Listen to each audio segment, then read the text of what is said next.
A few years ago, I did a series on my YouTube channel of interesting facts from every episode of The Office from every season. And ever since then, I've been wanting to do this to other shows that I love. And after a 2-year break, I thought, what the hell, let's do this again.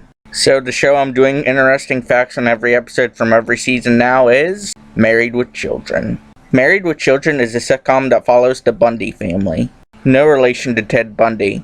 Better, but still horrible. Married with Children ran on the Fox network for 10 years between 1987 to 1997 for a grand total of 11 seasons.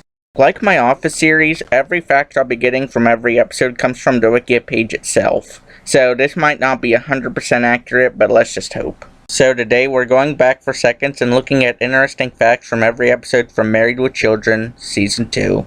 The actress who plays Dottie in Poppies by the Tree Part 1 is Married with Children writer-producer Sandy Sprung. In Part 2, when Peggy is tied up and gagged, she says, "Ow, he's right behind the door, this is a trap," when Al goes to rescue her. If I Were a Rich Man resolves a dangling thread from the Season 1 finale. In Johnny Be Gone, Marcy is holding a dinner party to see if she can get a job at Kyoto National Bank, and Steve can have her current position at the leading bank of Chicago. We see in this episode that actually happened. The joke in Buck Can Do It, where Al pretends to have a headache when Peggy tells him that she made ribs but would have to do something for her before he could have them, was recreated later that same year when Ed O'Neill and Katie Sagal appeared in character on an episode of The New Hollywood Squares. Richard Vaxi, the co-writer of Girls Just Wanna Have Fun Part 1, executive produced an episode of the Spanish and Russian remakes of the show. In Part 2, the actor who plays Zorro, Billy Huffsey, is known for the TV show Fame. His co-star on that show, Jesse Borogo, would also appear on Married with Children in the following year's Can't Dance, Don't Ask Me as Bruno, the high school janitor / Kelly's love interest. In For Whom the Bell Tolls, Al reveals that Peggy's mom lives in Milwaukee, Wisconsin. Wanker County, Peggy's infamous hometown in the Married with Children universe, is not too far away from Milwaukee. In Born to Walk, Al states he's been driving for 20 years. With this episode taking place in 1987, Al's been driving since 1967. So Al started driving when he was either 18 or 19 years old. In Alley of the Dolls, Marcy mentions that she went to her high school reunion. This would imply that she's 28. When the episode aired, Marcy actress Amanda Burrs was 29. The Razor's Edge is the first episode directed by Jerry Cohen. He would become a regular director on the series. In How Do You Spell Revenge, the actors who played father-son Jimmy, John Dennis Johnston, and Brian, Chris Cam, would later reunite for 1994's Wyatt Earp. The actor who plays Al's backyard working friend Larry in Earth Angel is played by Gene LaBelle, a martial artist, actor, and stunt performer. He would appear a few more times on the show. In You Better Watch Out, the kid who plays Nestor is Michael Faustino, but actor David Faustino's little brother. Michael would continue to make 4 appearances over the next 7 years. One of the streets used in the episode Guys and Dolls is the exterior set for 227, another sitcom created by Married with Children co-creator Michael G. Moy.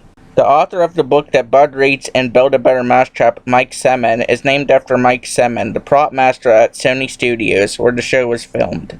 The budget for the early seasons was so small that in Master the Possibilities, the big items that was purchased with Buck's credit card were stuff that the cast brought from home. If you watched Peggy Loves Al, yeah when it aired, you could call in to cast your vote on whether Al should say I love you to Peggy. At the end of the airing, 67% of people agreed Al should say I love you to Peggy. You would have also seen something that has been cut from repeated viewings and DVD releases. The camera freezes after Peggy yells at Al in the bathroom. She turns to the camera and says, "Thank you so much for understanding. You must know what it's like to smell his socks, to walk barefoot on his toenail clippings, and to kill what's living in his toothbrush. I deserve to hear I love you, and damn it, I'm going to. And for those of you who voted no and think I should live a miserable life, don't worry, I do." Oh, Al.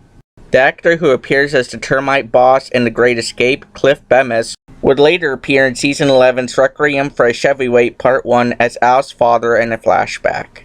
In Impudent, Peggy asks, "What am I supposed to do, quit smoking?" She would do just that in Season 5. In Just Married with Children, the actress who plays Mona Squab, the wife of the couple that Al and Peggy compete against in the game show, is played by Catherine Russoff, Al Bundy actor Ed O'Neill's wife in real life. In Fatherload, Bud mentions that he's going to buy a brand new skateboard with Al's money.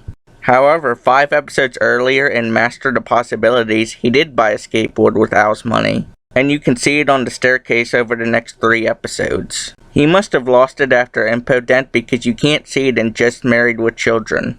Bud must have bought the exact same skateboard because you can see it in the next season's Poke High. All in the Family is dedicated to drag queen Divine. Divine was a big part of the John Waters movies. He was supposed to play Uncle Otto, but didn't show up for rehearsal. While out looking for him, his manager found him dead in his hotel room. Believed to be due to respect of his passing, this episode aired 7 weeks after Fatherload.